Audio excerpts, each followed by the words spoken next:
My name is Precious Maluba, a student with Southern New Hampshire University. I am doing a bachelor's degree in logistics and operation. And right now I'm working on a project, manage a business organization. An overview of the management functions. Management is the act of engaging with an organization's human talent and using physical resources at the manager's disposal to accomplish desired goals and objectives efficiently and effectively. This management comprises of 5 functions, which is planning, organizing, staffing, leading, directing, and controlling an organization, a group of one or more people or entities, or effort for the purpose of accomplishing a goal. The description of the 5 major functions of management. Management involves planning, organizing, staffing, leading, and controlling. Planning. This is a decision made for activities to happen in the future or for a particular purpose. It is also an action in preparation for what is needed to be done in the time to come. For example, teachers in the school who plan a lesson which they are going to give to the student by writing down a scheme which they will refer during teaching. Also in the business organization, the business owner will write down the budget for the things needed in stock so that it can be able to provide to the consumers when they are needed. Organizing. This is to bring people together using their variable resources in order to achieve a goal purpose for the gathering. It is an implementing pattern of relationship among workers brought together for a service or a mission. For example, the youth will be having an event to show their talents, and therefore they invite the distinguished guests to the event. So they choose among them the members to write down the program for the event and see how they are going to do the event, what should be done, and how they will do it. That's an organizing committee. Staffing. It is to engage and provide the training for the people with a skill to fulfill a certain task.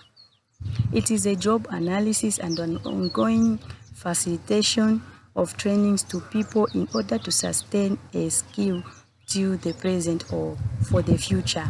For example, Bonnie is the only professional IT and has been promoted to be a vice director to Anthony. Therefore, Angela is needed to be trained for information technology so that she'll be assisting Bonnie on his post, since she is a secretary of the same company, and so she can perform the IT as well. Leading. This is to supervise people by determining the needs in a situation and ensure they do it. It is to instruct people to work and complete an identified task. For example, the students are asked in the school to be cleaning the classroom because the school has failed to pay the worker for 3 months. And therefore, among the students, they choose a leader who is going to write down a duty roster for his colleagues and will be checking which student has come for the cleaning and ensuring that the classrooms are clean. And also in the community, men and women can create a group to support the elderly people so that they'll be contributing $20 every month.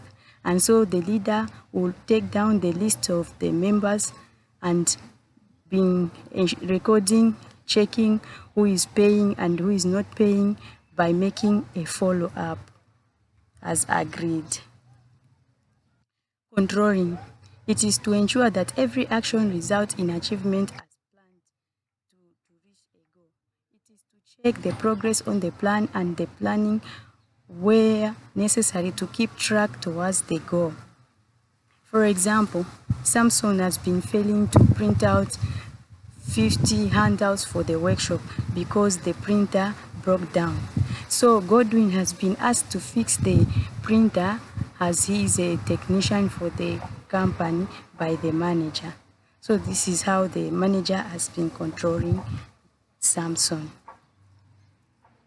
A brief description of the 3 management styles: directing, delegating, discussing. This is called the 3 Ds. Directing. This is the style of management which promotes learning through listening and following instruction or directions. The manager instructs employees on a task and how they should do it and when the task should be completed. As a director, you guide people to complete a task, and this guidance remains a lesson to them as they will see the outcomes of every action. The outcomes could be either positive or negative, depending if the followers did it as directed or not. The strengths of directing. Managers can direct their immediate subordinates to a specific task within a chain of command for the benefit of many.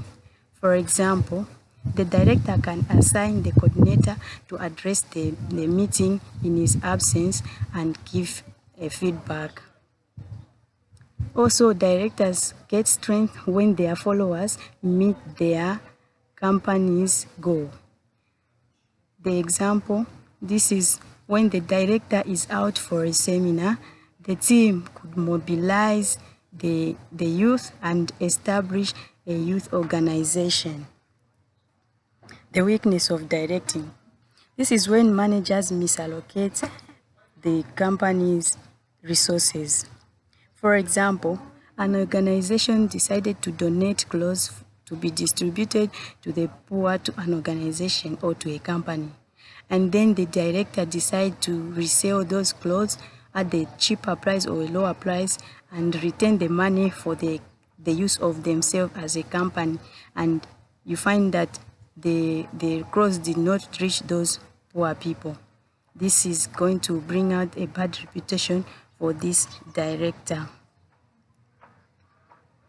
And also, this is another issue where the directors begin to follow the selfish ideas and would not want to listen to the views of their colleagues. An issue cannot be well resolved because the director has refused to debate on the issue with his colleagues. And sometimes when the directors are leading the company, they do corruption. For example, a director promoting a relative who is not qualified after the job interview, while he is corrupting the secretary to